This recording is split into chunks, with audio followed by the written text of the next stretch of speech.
என்னடா இது? அரண்மனை மாதிரி வீட்டை கட்டி வச்சுட்டு இங்க வந்து படுத்து கிடக்குற. என்னடா ஆச்சு உனக்கு? இது என்னடா தாடி மிசையெல்லாம்? சாமியார் அப்ப போறியா? டேய், என்னடா நான் பாட்டு கேட்டுக்கிட்டே இருக்கேன், பதில் பேசவே மாட்டேங்கிற. அடேய் டேய், மன கஷ்டம் ஏதாவது இருந்தா என்கிட்ட சொல்லுடா. கஷ்டத்தை வெளியே சொன்னாதான் மனசு தெளிவடையும். நீ முதல்ல எழுந்துரு, எழுந்துரு.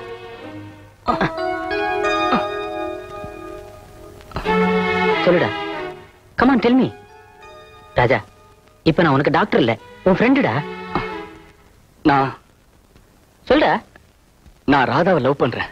Very good, congratulations. அவளையே கல்யாணம் பண்ணிக்கணும்னு விரும்புறேன்டா. வெல்டன்டா, சந்தோஷமான சமாச்சாரம் தானே. ஆமா, அதுக்கு நீ இப்படி இருக்கிறதுக்கு என்ன சம்பந்தம்? நான் அவளை விரும்புறேன். அவளும் என்கிட்ட நெருங்கி வந்தா. நான் என்னோட எண்ணத்தை சொல்லணும்னு நினைக்கும் போதெல்லாம் அவ என்னை விட்டு விலகி போயிடுறாடா. இவ்வளவுதானே? இதுக்கா இந்த தாடி? ஏய், நீ இப்ப அவளை கல்யாணம் பண்ணிக்கணும், அவ்வளவுதானே? ஆமாண்டா. டோன்ட் வரி, உனக்காக நான் ராதாவை சந்திச்சு பேசுறேன். உண்மையா அவட சொல்ற? Yes, I promise you man. நலனுக்காக அண்ணன் தமயந்தி கிட்ட தூது போச்சான். இன்னைக்கு உனக்காக நான் ராதா கிட்ட தூது போறேன். ஓகே? டேய், தேங்க்யூடா, தேங்க்யூ.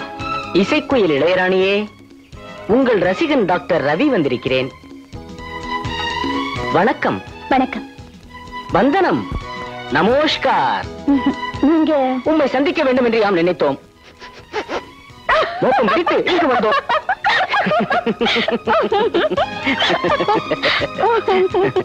என்ன ராதா, நிகழ்ச்சி இல்லாத நேரத்துல எல்லாம் இங்க வரதுண்டா?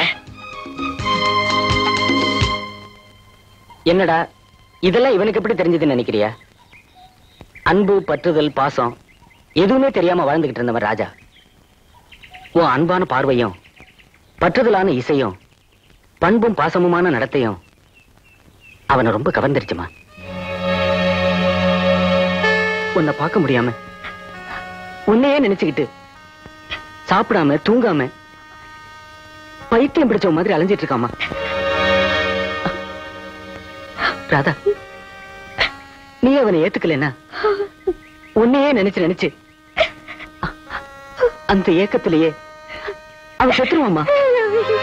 அப்படியே நீ அவனை ஏத்துக்கிட்டாலும் அவன் செத்துருவாமா. எஸ் ராதா, அவன் ஒரு இதய நோயாளி. அது அவனுக்கே தெரியாத ஒரு உண்மை நான் மறைச்சு வச்சிருக்கேன்.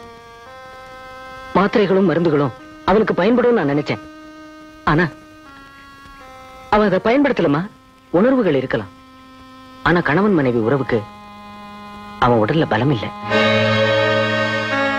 நீ ஒரு பொண்ணு, நல்ல யோசனை பண்ணி ஒரு முடிவுக்கு வா. கல்யாணம்ங்கிறது கண்ணாமூச்சி விளையாட்டு இல்ல. டாக்டர் கண்ணை கட்டி கல்யாணம் பண்ணி வச்சு என்னை ஏமாத்திட்டாருன்னு நினைக்க கூடாது. ராதா, நீ அவனை கல்யாணம் பண்ணிக்க சம்மதிக்கலைனாலும் செத்துருவான்.